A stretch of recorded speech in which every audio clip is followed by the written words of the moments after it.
नमस्कार दोस्तों, divine India में आपका स्वागत है। आज हम सुनेंगे दोस्ती की सबसे महान मिसाल। कभी सोचा है क्या दोस्ती इतनी मजबूत हो सकती है कि वो अमीरी और गरीबी की सबसे बड़ी दीवार को भी तोड़ दे।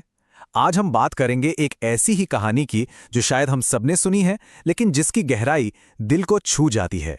जी हाँ, कृष्ण और सुदामा की कहानी। ये सिर्फ एक कहानी नहीं है, ये निस्वार्थ प्रेम और सच्ची दोस्ती का एक पाठ है। और पता है, इस कहानी का सार बस इसी एक लाइन में है। सच्ची दोस्ती कुछ मांगती नहीं है, वो तो बस निभाई जाती है, जी जाती है। इसमें कोई उम्मीद नहीं, कोई हिसाब किताब नहीं, बस बेपनाह प्यार और इज्जत। तो चलिए, इसी ख्याल के साथ इस खूबसूरत कहानी में और गहरे उतरते हैं। तो कहानी की शुरुआत होती है एक छोटे से गांव से। यहां रहते थे सुदामा। सुदामा जो ज्ञान के तो धनी थे, एक बहुत बड़े विद्वान, लेकिन किस्मत देखिए, घर में घोर गरीबी थी। इतनी कि कई कई दिन परिवार को भूखा तक रहना पड़ता था। और बस यहीं से, इसी मुश्किल से इस कहानी का असली संघर्ष शुरू होता है। आप जरा फर्क देखिए दोनों दोस्तों की जिंदगी में। एक तरफ थे सुदामा, एक मामूली विद्वान जो एक छोटी सी झोपड़ी में रहते थे, और दूसरी तरफ उनके दोस्त द्वारका के राजा, चक्रवर्ती सम्राट श्री कृष्ण, जो सोने के महल में रहते थे। मतलब जमीन आसमान का फर्क था। और यही फर्क कहानी में एक अजीब सा तनाव पैदा करता है। तो हुआ ये कि सुदामा की पत्नी सुशीला ने उन्हें बहुत समझाया, उनसे जिद की कि वो अपने दोस्त कृष्ण के पास जाएं। सुदामा मान तो गए, पर मन में एक अजीब सी कश्मकश थी। वो सोच रहे थे, मैं जाकर मदद कैसे मांगूं? क्या इससे हमारी दोस्ती पर कोई दाग नहीं लगेगा?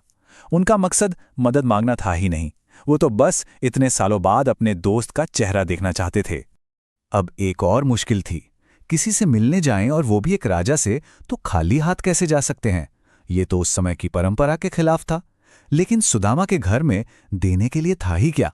अन्न का एक दाना तक नहीं था।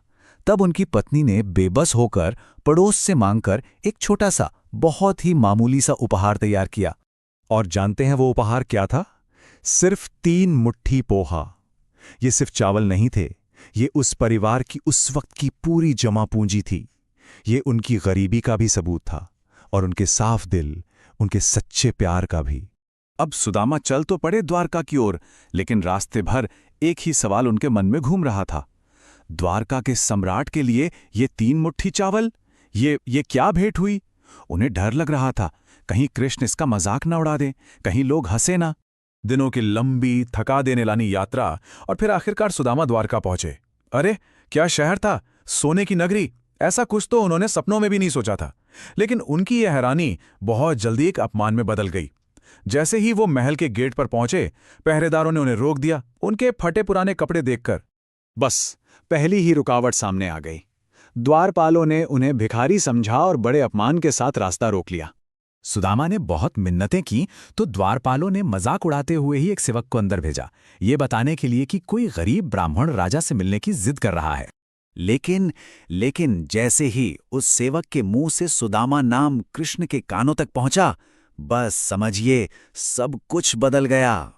द्वारका के राजा श्री कृष्ण अपना राज सिंहासन छोड़कर नंगे पांव भागे दरवाजे की तरफ। पूरी सभा, सब दरबारी, सब रानियां, सब हैरान, बस देखते रह गए कि हो क्या रहा है। और इसके बाद जो हुआ वो इस कहानी का सबसे भावुक पल है। एक ऐसा पल जहां कृष्ण ने अपने दोस्त को वो सम्मान दिया जिसकी कोई सोच भी नहीं सकता। ये पंक्तियां सब कुछ कह देती हैं। देखि सुदामा की दीन दशा, करुणा करके करुणा निधि रोए। पानी परात को हाथ छुयो नहीं, नैनन के जल सो पग धोए। मतलब सुदामा की बुरी हालत, उनके पैरों में पड़े छाले देखकर करुणा के सागर कृष्ण खुद रो पड़े। उन्होंने परात में रखे पानी को हाथ तक नहीं लगाया, अपने दोस्त के पैर उन्होंने अपने आंसुओं से धोए। सोचिए, इससे बड़ा प्यार, इससे बड़ा सम्मान क्या हो सकता है?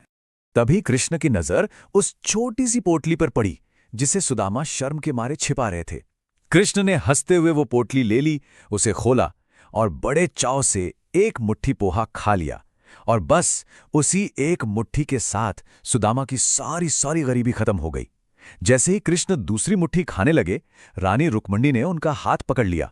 बोली, प्रभु, एक मुट्ठी में तो आपने उन्हें दोनों लोकों का सुख दे दिया, क्या अब अपना राजपाट भी देने का इरादा है? खैर, कुछ दिन कृष्ण के साथ रहने के बाद सुदामा वापस अपने घर के लिए निकले। उन्होंने ना तो अपनी गरीबी के बारे में कुछ कहा, ना ही कृष्ण ने उन्हें विदा करते हुए कुछ दिया। रास्ते भर सुदामा सोचते रहे, अब पत्नी को क्या जवाब दूंगा? पर फिर भी मन में एक शांति थी। दोस्त से मिलने की खुशी हर चीज पर भारी थी। लेकिन असली कहानी तो अब शुरू होनी थी। जैसे ही सुदामा अपने गांव पहुंचे, वो हैरान रह गए। उन्हें अपनी आंखों पर यकीन नहीं हुआ। अरे, जहां उनकी टूटी फूटी झोपड़ी थी, वहां अब सोने का एक आलीशान महल खड़ा था और उनके परिवार वाले रेशम और गहनों में सजे उनका इंतजार कर रहे थे। सब कुछ बदल चुका था। बस उसी पल सुदामा सब समझ गए। उनके दोस्त ने उनके मन की बात जान ली थी। बिना एक शब्द कहे, बिना कुछ जताए, कृष्ण ने उनके सारे दुख दूर कर दिए थे। सुदामा की आंखों में फिर आंसू थे, पर इस बार ये दुख के नहीं, बल्कि अपने दोस्त के लिए प्यार और शुक्रगुजारी के आंसू थे। और ये कहानी आज भी हमें एक बहुत गहरे सवाल के साथ छोड़ जाती है कि क्या सबसे बड़ा तोहफा वही नहीं होता जो बिना मांगे मिल जाए? एक ऐसा दोस्त, एक ऐसा रिश्ता जो हमारे कहे बिना ही हमारी जरूरत को समझ ले। शायद यही सच्ची दोस्ती है।